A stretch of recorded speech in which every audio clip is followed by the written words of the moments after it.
แนะนำวิธีเฮ็ดจังไดล็อก Facebook บ่ให้เขาเข้าได้แบบถึงขั้นคำฮู้รหัสผ่านก็ตามแต่เนาะเราจะมีวิธีแก้แนวใดโดยการใช้แอป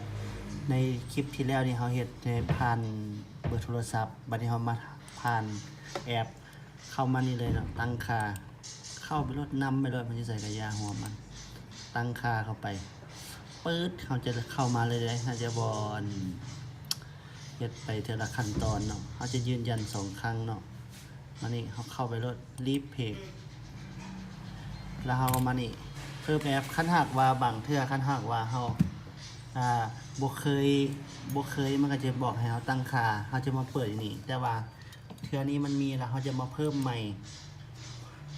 มันจะให้ขึ้นมาสแกน QR code นี่เขาต้องเข้าไปโหลดแอปมาโหลดแอปนี้ชื่อว่านี่ Duo Mobile นี่โดยที่เขาเข้ามาเสิร์ชอยู่นี่Duo Mobile เขาก็เสิร์ชแล้วแหละซื้อแอปนี่โหลดมาจึ๊กเขาก็เปิดมาคือสิสมมุติว่าโหลดมาแล้วเขาก็มาแอดเพิ่มเลยเขามาสแกนเลยปื๊ดเข้ามาปั๊บมันขึ้นมารหัสว่องไวทันใจปีกเขาก็พิมพ์รหัสใส่เนาะขออนุญาตเอาออกกันบัตรหนึ่ง30825ปั๊บเรียบร้อยสำเร็จวิธีจบ